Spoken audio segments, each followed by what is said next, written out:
Halo kreator, kemarin malam ada salah satu kreator pemula dari Hong Kong yang join ataupun bergabung di kelas YouTube saya. Buat teman-teman yang masih belum tahu, kalau di channel ini sudah ada kelas YouTube yang spesial untuk konsultasi selama 1 jam. Bisa koreksi channel bersama saya langsung. Nanti buat teman-teman yang mau daftar ataupun mau bergabung di kelas YouTube saya, linknya saya letakkan di deskripsi video ini ya. Jadi nanti sambil nonton video ini bisa cek link yang ada di deskripsi. Sekarang kita lihat dulu cuplikan kelasnya. Jadi sebenarnya ini channel udah lumayan banyak konten-konten masak saya lihat original, cuman kebetulan 1 bulan yang lalu konten yang viralnya itu yang acara-acara ini asli datang ke acara atau dari teman dikirim di WA gitu atau gimana? Nah, jadi problem channel peserta yang join di kelas YouTube saya tadi, itu channelnya sekarang lagi ditolak monetisasi. Dan alasan YouTube menolak monetisasinya karena konten digunakan ulang. Artinya, channelnya terdeteksi re-upload ya, ataupun menggunakan konten orang lain. Cerita saya kali ini akan bermanfaat banget untuk teman-teman kreator pemula yang channelnya belum dimonetisasi. Jangan sampai nanti cerita saya ini juga terjadi di channel teman-teman ya. Jadi penting untuk teman-teman menyimak video ini sampai selesai. Jadi setelah kita ngobrol di kelas ya, setelah saya ngobrol dengan peserta tadi, kemudian kita cek channelnya, saya buka channelnya. Secara sekilas saya melihat channelnya itu lumayan banyak ya videonya, dan saya lihat banyak juga video-video original yang membahas tentang konten masak. Kebetulan kesehariannya itu memang masak di Hong Kong gitu ya. Nah, saya lihat subscribernya juga udah sekitar 3 ribuan, dan yang bikin saya kaget itu videonya udah lebih dari 1.300. Banyak banget ya, semangat banget nih yang punya channel sampai bisa upload video 1.300 gitu ya. Bahkan saya sendiri aja itu konten di YouTube ini udah sekitar jalan 7 tahun, itu konten saya belum menyentuh di jumlah 1.000 kali upload ya, 1.000 uploadan video. Ini luar biasa yang punya channel, semangat banget gitu ya. Tapi sekarang channelnya lagi ditolak monetisasi. Setelah saya kepoin lebih dalam lagi tentang channelnya, kemudian saya cek tuh video terbarunya apa, kemudian saya cek video yang paling rame ataupun video yang paling populer. Nah, di situ mulai kelihatan nih kenapa channelnya bisa ditolak monetisasi. Ternyata di video yang paling populer itu ada video orang lain, ya, alias itu bukan video yang punya channel. Jadi video itu didapat dari TikTok. Tapi videonya Anwar Zahid yang ini, saya memang videonya orang saya ambil di TikTok. Oh gitu.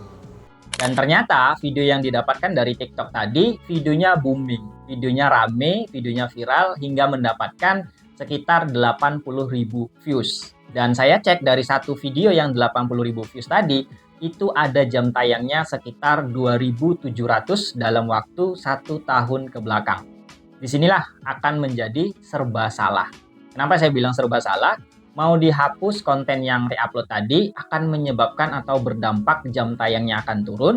Kalau dibiarin, udah jelas banget indikasinya ada di situ. Indikasi penolakan monetisasinya itu ada di konten yang re-upload tadi ataupun konten yang tidak original. Jadi di sini pelajaran yang bisa kita ambil. Mulai hari ini teman-teman buatlah konten yang original. Kenapa? Karena kita tidak akan tahu konten kita yang mana yang bakal viral, yang bakal rame, yang bakal mendatangkan jam tayang. Ya, jangan sampai kejadiannya tuh seperti ini. Ngupload konten original iya, ngupload konten re-upload atau konten orang lain juga iya. Giliran yang konten punya orang lain itu viral, rame, membawa banyak jam tayang, tapi membawa masalah untuk channel kita sendiri. Salah satunya adalah channelnya bisa ditolak monetisasi. Tapi kalau kita buat konten original, anggaplah konten kita itu yang sudah diupload sekitar 100 atau 200 konten, tapi semuanya itu original.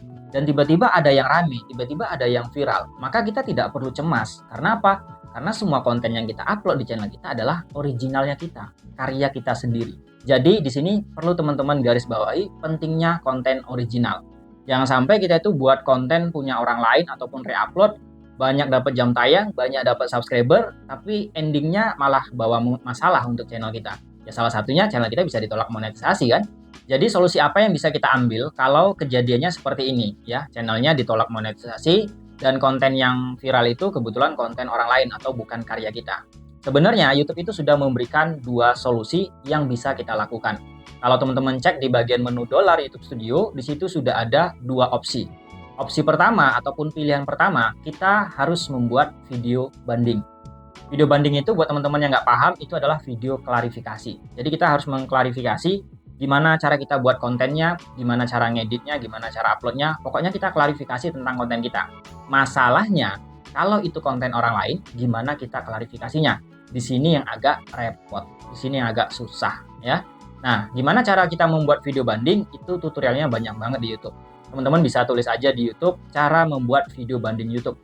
Ada banyak teman-teman lainnya yang membahas pengalaman mereka membuat video banding. Intinya kita harus fokus dulu membuat video banding. Dan biasanya untuk video banding ini ada batas waktunya. Kalau nggak salah itu sekitar 2 minggu ya, dari kita ditolak monetisasi. Tanggal 11 Juli. Sebelum 11 Juli, berarti punya waktu masih panjang kan? Masih ada 2 mingguan lagi kan? 11 Juli. Jadi dalam waktu 2 minggu ini kita harus mempersiapkan untuk mengirim video banding ke tim YouTube-nya. Jadi kalau udah lewat waktunya itu biasanya nggak bisa. Dan teman-teman jangan disia-siakan karena video banding ini sangat berpotensi, sangat besar ya. Kalau kita bisa klarifikasi dengan baik tentang channel kita, pembuatan video kita, peluang untuk lolosnya itu besar banget. Jadi lihat tanggal akhirnya kapan. Dan jangan sampai teman-teman tuh lewat dari tanggal akhirnya. Dimana kalau kita sudah membuat video bandingnya sudah kita kirim ke tim YouTube, tapi hasil yang kita dapatkan justru video banding kita ditolak oleh tim YouTube. Apa yang bisa kita lakukan? Maka kita masuk ke opsi yang nomor 2. Atau solusi yang nomor 2, melakukan pengeditan channel. Ada banyak yang bisa kita lakukan kalau kita mau melakukan pengeditan channel. Bisa ganti foto profil, ganti banner, atau bisa melakukan penghapusan video yang bukan karya kita. Nah, di sini kalau kita cek di bagian video kita yang paling rame, terutama 10 video yang paling rame, coba dicek kembali mana sekiranya yang bukan karya kita itu bisa kita hapus untuk kita bisa lebih aman gitu ya. Namun di sini akan muncul masalah baru. Apa masalah barunya? Ketika kita menghapus video kita yang paling rame atau yang paling populer, itu akan berdampak atau menyebabkan jam tayang kita akan ngedrop. Jam tayang kita akan turun. Rumit banget kan? Menyedihkan gitu kan? Gara-gara kita menggunakan konten orang lain, tidak kita sangka kejadiannya seperti ini. Sama aja kalau kita hapus videonya, kita kehilangan jam tayang, kita ngejar jam tayang lagi. Apa bedanya dengan kita membuat channel baru? Nah, yang lebih membuat kita bingung lagi, tim YouTube itu tidak ngasih tahu ke kita video mana yang sebenarnya kena pelanggaran atau yang melanggar yang menyebabkan channel kita itu ditolak monetisasi. YouTube tidak memberitahu itu. Jadi kita harus melihat, meneliti kembali kira-kira video mana nih yang potensinya memang besar banget nih menyebabkan channel kita itu ditolak monetisasi. Tapi kembali lagi ke cerita saya tadi, kalau kita menghapus video itu akan menyebabkan jam tayang kita turun. Sama halnya kita ngejar jam tayang lagi gitu kan. Nah, jadi di sini pelajaran apa yang bisa kita ambil? Buatlah konten yang original. Jangan tergiur membuat konten-konten punya orang lain, kita comot sana-sini. Memang kita itu bisa mendapatkan views lebih cepat, dapetin jam tayang, bahkan banyak yang subscribe ke channel kita. Tapi apa gunanya kita banyak views, banyak subscriber, ketika kita daftar monetisasi justru bermasalah, channel kita ditolak monetisasi. Waktu yang kita habiskan udah berapa lama? Tapi kalau dari awal kita itu organik aja, nggak pakai cara yang aneh-aneh, kita jalani saja konten original kita evaluasi, kita koreksi, maka ketika kita sampai pada titik kita daftar monetisasi, potensinya besar banget untuk kita bisa diterima monetisasi. Semoga cerita ini bisa bermanfaat ya buat teman-teman yang belum monetisasi. Jangan sampai kejadiannya seperti peserta saya tadi. Jadi usahakan tetap original, dan kalau teman-teman mau tips lainnya, teman-teman bisa tonton video saya yang ini.